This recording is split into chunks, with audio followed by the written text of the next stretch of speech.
سابق وزیر اور ایم ایل سی شہید شیخ عبدالجبار کی 36ویں برسی آج ضلع گاندربل کے لار میں واقع ان کی رہائش گاہ پر منائی گئی۔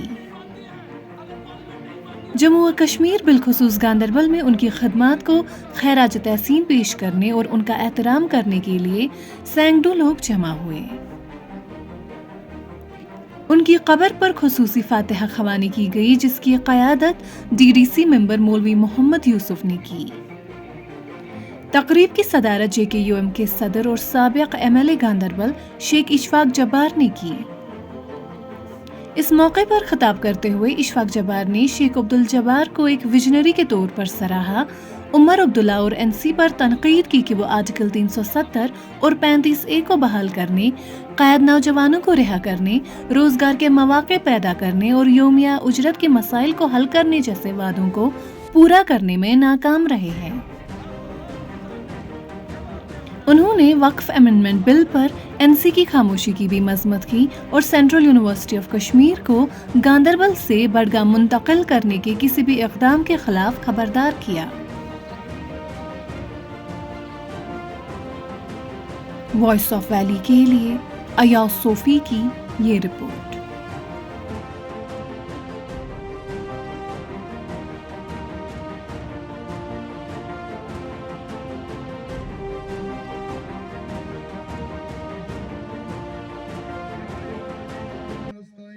من شر الوسواس الخناس الذي يوسوس في صدورهم قل يا أيها الكافرون لا أعبد ما تعبدون لا تشعرون ولنبلونكم بشيء من الخوف والجوع قل هو الله أحد الله الصمد لم يلد ولم يولد بسم الله الرحمن الرحيم قل أعوذ اللهم صل على محمد وعلى آل محمد لا إله إلا الله لا إله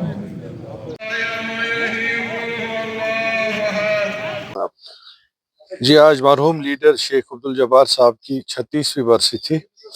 جو ایک بہت قداور لیڈر تھے جموں کشمیر کے، جن کا ایک کنٹریبیوشن ہے جموں کشمیر کی سیاست میں اور یہاں کی تعمیر و ترقی میں، خصوصاً ضلع گاندربل میں ان کی ایک چھاپ ہے۔ آج ان کو ہم یہاں پہ کافی ان کے جو چاہنے والے ہیں، جو یہاں کی شناسی ہے یا جو باقی زندگی کے مختلف شعبے سے تعلق رکھنے والے لوگ تھے، انہوں نے آج ان کو خراج عقیدت کی اور ان کے لیے فاتح خوانی کی گئی، اور اسی سلسلے میں آج یہ ہمارا پروگرام یہاں پہ تھا۔ تو آپ نے آج ڈیورنگ اسپیچ یہ بولا کہ کشمیر میں کچھ سائلنٹ یہ ٹھیک نہیں ہے، جب یہ پھٹ جائے گی تو ماحول تھوڑا ادھر گی، اس کا کہنے کا مطلب؟ جی میں نے یہ کہا کہ جو حکومت نے، جو موجودہ حکومت ہے نیشنل کانفرنس والی، جو جس کی سربراہی جناب عمر عبداللہ صاحب کر رہے ہیں، اور جس طریقے سے ان کو ایک باری مینیڈیٹ جموں کشمیر کے عوام نے دیا، خصوصاً نوجوان کھل کے باہر آئے اور انہوں نے ان کے حق میں جو ان کا مینیفیسٹو تھا اس کو انہوں نے پسند کیا، جس میں انہوں نے کہا تھا کہ ہم 35A کی بحالی کے لیے 370 کی بحالی ہو، یا جو جیلوں میں بند لوگ ہیں ان کی رہائی، یا باقی جو معاملات ہیں سیکیورٹی سے متعلق، یا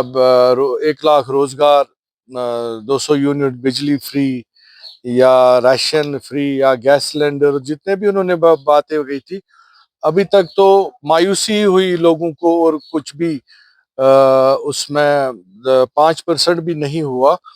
جبکہ دیکھا یہ جا رہا ہے کہ جب ان کو اپنی مرادیں چاہیے ہوتی ہے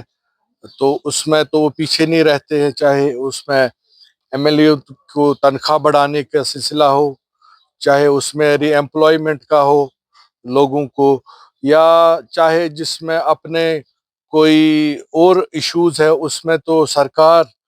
نے ہمیشہ ہی کروڑوں روپے اس پہ خرچ کیے اور وہ چیزیں ہوئی۔ آج ڈیلی ویجر بھی سڑکوں پہ ہے، کیجول لیبر سڑکوں پہ ہے، عام لوگ سڑکوں پہ ہے، کسی کی کوئی سنوائی نہیں ہو رہی ہے۔ ابھی تک آپ دیکھیے سرکار کا یہ حال، ابھی تک 20 اپریل کو آنے کو ہے، آج اپریل کا مہینہ بھی سمجھ لے ختم ہونے کو، ابھی تک پلان بھی نہیں فائنل ہوا ہے۔ پلان کب فائنل ہوگا، ایسٹیمیشن کب ہوگی، پھر وہ اٹینڈر آؤٹ کب ہوگا، اور پھر کام کب ہوگا؟